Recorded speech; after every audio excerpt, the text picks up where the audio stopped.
ዕውቀታችን እንዳይወሰድብን እንዳይሰለብ ገንዘባችን ጤንነታችን እድላችን እንዳይወሰድ ባለበት እንዲቀመጥ መጸለይ ያለብን አንድ ጸሎት አለ።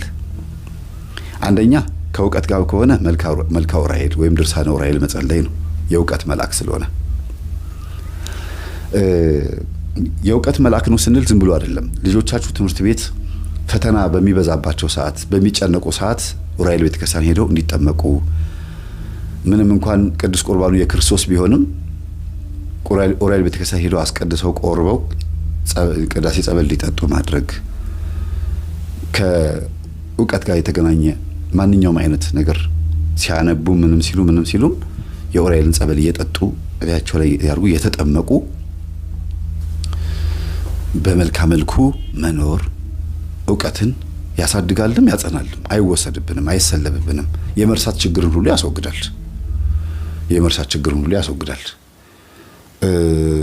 በርሜል ቅዱስ ጊዮርጊስ በዚህ አጋጣሚ ልናገር እንፈልገው የአእምሮ ዝግመት ችግር ያለባቸው የሚጥል በሽታ ያለባቸው ሰዎች ሄደው ቢጠመቁ መልካም ነው። ብዙ ሰው ሲድን አይቻለሁ። ይሄን እንደ ምስክርነት ነው የምሰጠው። በጣም ብዙ ሰው እንደ አንድ መረጃም ጨምር ነው።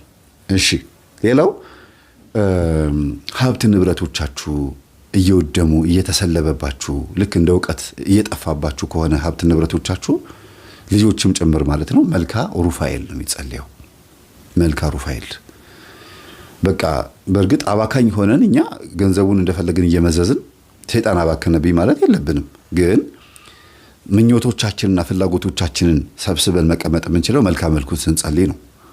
በየቀኑ ጣፋጭ የሚበላ በየቀኑ ልብስ የሚገዛ በየቀኑ በየጊዜው በየሳምንቱ አዳዲስ ልብሶችን የምትገዛ ወይም ደግሞ ሁሉ አማረሽን ገበያ አታውጣት አይነት ነገር ከሆነ ያን ስሜት የሚያመጣው መንፈስ በመልካም መልኩ ነው የምንመታው። በድርሳኑ ነው የምንመታው።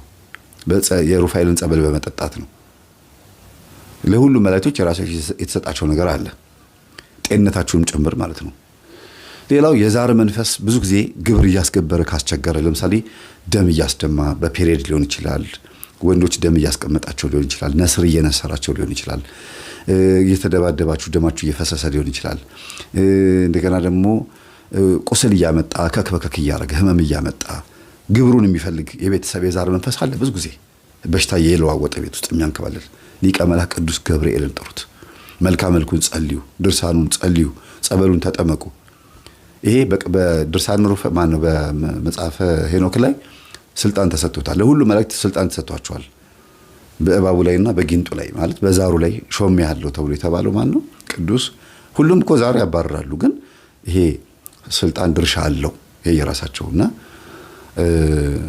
ቃልቻውን ይሄ ጨሌ ምናምን የሚባለው ነገር በሙሉ ብትንትኑን የሚያወጣው ቅዱስ ገብርኤል ነው። ቅዱስ ሚካኤል ደግሞ ትዳር ላይ መጥቶ የሚበጠብጠውን፣ ሰላም እንዳይኖር ከተማን የሚበጠብጠውን፣ ፍቅር እንዳይኖር እርጋታ እንዳይኖር ሁከት የሚያመጣውን እንዲሁም ደግሞ ከስሩ ያሉትን ገብርኤልን ሚካኤልን ሩፋኤልን እየላከ ችግሮቻችንን የሚያስወግድልን ቅዱስ ሚካኤል ነው። የገዳማውያን አባቶቻችንን የመናንያንን የመነኮሳትን ስጋ ፍትወት ሲመጣባቸው ስክን የሚያደርግላቸው የሚያበርድላቸው በስግደት በጾም በጸሎት እንዲበረቱ ሰዓቱን ጠብቀው ተነስተው እየቀሰቀሰ 9 ሰዓት ላይ እንዲጸልዩ የሚያደርግ ሌሊቱን ሙሉ በጸሎት እንዲተጉ በገዳም የመጽናት የመታገስ አንድ ነገር የመቻል የመቋቋም ቻሌንጅ የማድረግ ስልጣን የሚሰጥ ቅዱስ ሚካኤል ነው። በጣም በጣም ታጋሽ ግን ዝም ይላል። ሚካኤል አርመመ ወገብርኤል ተደመነ የሚለው ወረቡ ራሱ ሲወርቡ አባቶቻችን ሚካኤል ታገሰ ዝም ማለት ጸጥ አለ። አርመሞ ማለት ዝምታ ማለት ነው። ገብርኤል ግን ተገረመ ሲል ምን ማለት ነው? እንዴት የፈጠራቸውን አምላካቸውን ይሰቅላሉ ብሎ ሰይፉን ከሰማይ ወረወረ ነው የሚለው። የቤተ መቅደስ መጋረጃ ለሁለት ተከፈለ ከሚለው ጋር ማለት ነው። ሲያዝ ምንድነው የሚካኤል ትልቁ በቃ በጣም ለየት ያለ ባህሪው መልአካዊ እርዳታው ለኛ መልአካዊ እርዳታው ጸባይኛ ያደርጋል። በጣም ትህትና ያላቸው ሰዎች ብዙ ጊዜ ከቅዱስ ሚካኤል በረከት አግኝተዋል። በተክሊል ተጋብተውም የሚበጣበጡ ባለትዳሮች ካሉ ጸልዩላቸው በመልካ ሚካኤልና በድርሳነ ሚካኤል። በቁርባን ተጋብተው በተክሊል ተጋብተው ቤት ውስጥ ብጥብጥ የሚያደርጋችሁ ሰው ካለ ያወቃችሁትም ሰው ይኖር ያላወቃችሁትም ሰው ይኖር አጋልጥም በሉት። ከዚህ ቤትም አጥፋ ሚስጥሩን ግለጥልን ካላችሁት ያወጣል።